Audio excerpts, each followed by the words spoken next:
Welcome to this week's Financial Friday. So this week we are doing Financial Friday on Saturday. Why? Because I was busy yesterday and I'd rather do it today than not do it at all. So this week we are talking about renting to own. And this is something that comes up often because I deal with a lot of first-time home buyers and I've got a lot of programs that work really great for them to buy a home. But there is a lot of people who think that renting to own would be the best option. So I am going to play devil's advocate here and I'm going to present both sides of the story here, and you can see what if you think this would work for you or if you think there's a better way. So when somebody comes to me and they want to rent to own, it's typically because of a couple things. So usually the first thing is that they don't have a down payment. And that is a problem that can be easily fixed. The second reason that they want to rent to own is because they don't have good credit.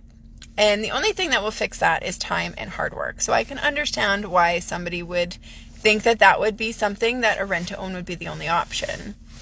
And three, people come to me about renting to own because they feel like that's their only other option.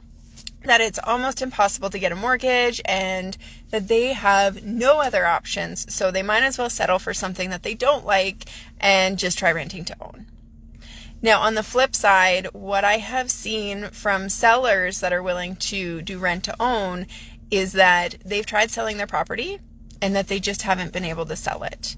And so when you kind of get two people that both feel maybe a little bit desperate on each side, going, I have no other way to buy a property, and the seller is thinking this is the only way I can get a seller to buy a property. So where I come in this scenario is oftentimes I'll have buyers call me and say, this is what the seller wants me to pay. Is this a reasonable price? And there's been maybe one time where I've said, yeah, this is a reasonable price to pay for it.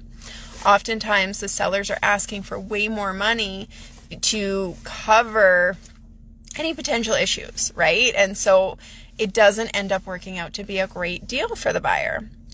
Now, the way that a rent to own is supposed to work is every month you would pay rent. And so say average market rent, a fair rent would be say somewhere around $1,500. You would pay maybe $1,800, $1,900, or even $2,000. And so people enter into these agreements with no contracts, nothing in writing. And at the end of the day, if the deal doesn't complete, that was considered rent. So you just paid above market value rent and got nothing out of it. So when you're doing the rent to own, my number one piece of advice is get it in writing. Get it legalized and have everything formalized. And then maybe at that point you could be protected. But if you're paying $2,000 a month in rent, the seller/landlord is supposed to be putting away that surplus that you're paying. And that is supposed to go into an interest-bearing account. So if your agreement on rent is $1,500 and you're paying $2,000, that $500 every month is supposed to go into savings, and that is supposed to constitute your down payment. Okay? With that down payment, that is something that you're supposed to get at the end of it so that you can provide that to the lawyers to show that you've made this down payment. And even the bank would want proof of that as well. Now, what I see is that's not what happens. The landlord or seller takes that money and they say, well, it was rent. And in 5 years or 10 years or 2 years, if you don't buy that property, if you can't qualify for that property, they keep all that money. So wouldn't it make sense to rent something for average market value and reasonable rent and put that money into savings every month? That's my thought, right? An extra $500 a month going into savings. But when they do this, there's nothing that the buyer can really do because that's what their rent was agreed on. And they hop into it without any type of written formal contract.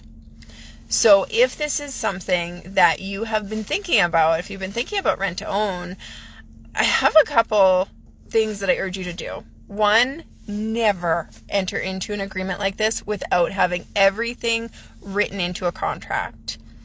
And you should be consulting a professional. So a real estate agent, is the price that we're agreeing on for me to purchase this property, is that as of today's date and I'll pay $200? Or is that when I can qualify for the mortgage and maybe at that point the house is worth $250? You need to have this figured out. You need to have it in writing. And you need to have an agreement on what happens with that extra money. And what happens if you can't buy? Right? So if in 2 years you get a job transfer and your agreement was that you would buy in 5 years, what happens to that money? This all needs to be figured out beforehand. Now, I have a solution which could work really well for you if you feel like rent to own is your only option. And a lot of people, it's because they just don't have that down payment. And if that's the case, I've got a skip the savings program that I have access to, and I deal with it all the time for my clients, that allows you to buy without having to save up your own down payment. So if that's where you're at, if you feel like that's your only option, get in touch with me.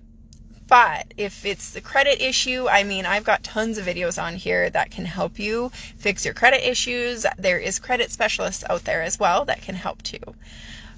But if you feel like renting to own is your only option, make sure you reach out, because it's probably not the case. So anyways, thank you for joining me, and you have a great weekend.